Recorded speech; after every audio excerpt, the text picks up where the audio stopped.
Reading 81 from the Psychological Commentaries on the Teaching of Gurdjieff and Ouspensky by Dr. Maurice Nicoll, Volume 3, Great Amwell House, June 7th, 1947.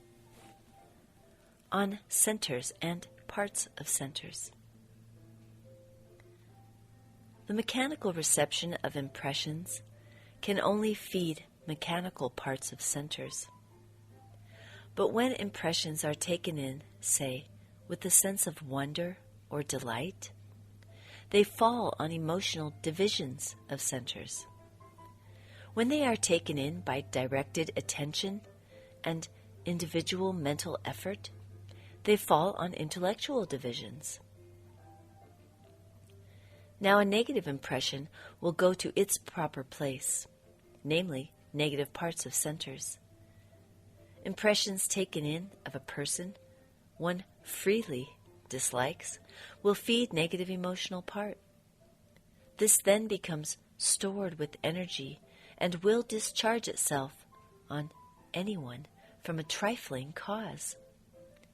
For example, one will become violent over nothing. Negative literature and films of crime, violence, hatred, etc., if identified with, all feed the negative part of emotional center and store it with energy. A negative book can do this if one reads it with identifying. So we have to learn to take impressions in more consciously and not identify with negative impressions. Learn to be very careful in all this. This is a form of self-remembering, and the energy it uses is drawn out of the negative impressions. People imagine, however, that when they are alone or no one is looking, they can indulge in as many negative thoughts as they like. In this way, they increase the material for making negative emotions, which sooner or later will wish to rush forth and attack someone and hurt them. All negative emotions desire to hurt, and at the bottom of them are unlimited forms of violence. Continually making accounts against others stores up big material for the manufacture of negative emotions, which, if they cannot attack others, attack oneself. The only remedy is not to consent to negative impressions. That is, to be sufficiently awake to prevent these impressions from automatically going right home to the negative part of emotional center. I speak of outer impressions and also of inner impressions derived chiefly from thought or memory or imagination. The uncontrolled working of imagination can feed negative emotions strongly. That is why they go on and on. You can always tell if you have identified, and so let pass a negative impression, if you can listen to your inner state. We are supposed to have a good filter that does not eventually let pass any infectious, poisonous germs. Yes, but have you realized this? Have you begun this aspect of the work on yourself? Or do you let everything pass unfiltered? Now, what can we understand practically of all this? We have to understand that impressions can fall on different parts of centers, and that impressions of outer life, of people, etc., coming in via the senses, can be directed and need not fall always on one sore place. We actually have the power, if we develop it, of conscious effort to make impressions fall on new places in ourselves. Now there are very many new places in us, scarcely used. For this reason, we will study our being again from the angle of centers and parts of centers. It will then be possible to grasp better how our being, as it is on different levels, some parts being more mechanical and so lower, and some less mechanical and so higher in level. A man who lives wholly in mechanical divisions of centers cannot change his being. The first step is self-observation. This is never mechanical. That is, a man or a woman cannot observe themselves mechanically. It requires directed attention to observe oneself, and attention requires consciousness. Or rather, the act of attention puts us at once into more conscious parts of centers. It is the same with self-remembering. No one can remember himself mechanically. Full self-remembering requires full consciousness. In this connection, O spoke as follows, quote, "Now we must return again to the study of centers and to the study of attention and self-remembering, which are the only ways to understanding.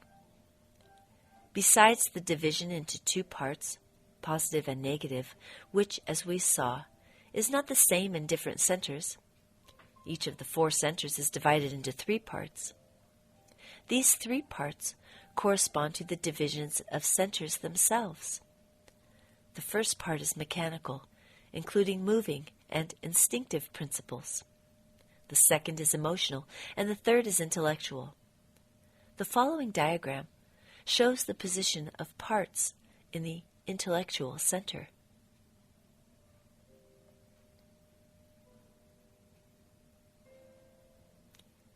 The center is divided into positive and negative parts, and each of these two parts is divided into three parts, so that the intellectual center actually consists of 6 parts. Each of these 6 parts in its own turn is divided into 3 parts, mechanical, emotional, and intellectual. But about these we will speak later, with the exception of only one part, mechanical part of intellectual center, about which I will speak presently. The meaning of the division of a center into 3 parts is very simple. A mechanical part works almost automatically. It does not require any attention, but because of this it cannot adapt itself to a change of events and continues to work in the way it started, when circumstances have completely changed. In the intellectual center, the mechanical part includes in itself all the work of registration of memories, associations, and impressions. This is all that it should do normally, when other parts do their work.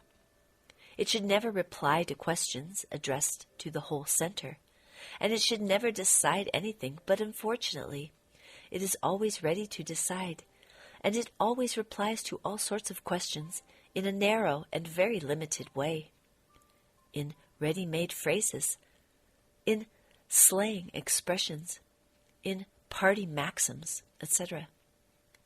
This part has its own name. It is called formatory apparatus, or sometimes formatory center. It is possible to distinguish 3 parts in the formatory apparatus: mechanical, purely automatic, like mechanical repetition of some words heard or read; emotional, curiosity, inquisitiveness, and undirected imagination; and intellectual, shrewdness, craftiness, cautiousness. Many people, particularly people number 1, live all their lives with formatory apparatus only, never touching other parts of their intellectual center. For all immediate needs of life, for receiving influences and responding to them, formatory apparatus is quite sufficient. They are stereotyped people, just machines. The emotional part of the intellectual center consists chiefly of what is called an intellectual emotion. Example: desire to know, desire to understand, satisfaction of knowing, dissatisfaction of not knowing, pleasure of discovery.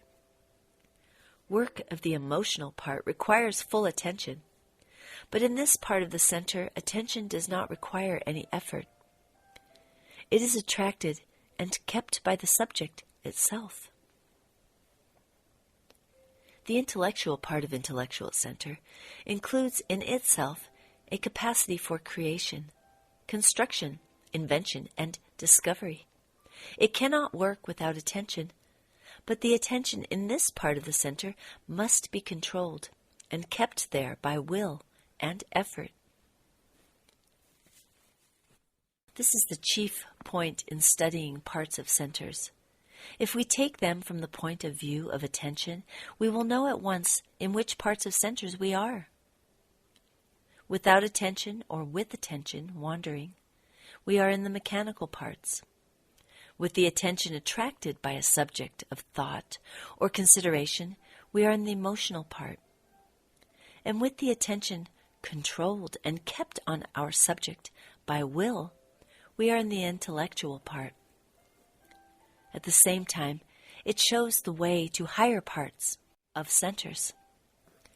By studying attention and trying to control it, we compel ourselves to work in higher parts of centers, because the same principle refers to all the centers equally, although it may not be so easy for us to distinguish different parts in other centers.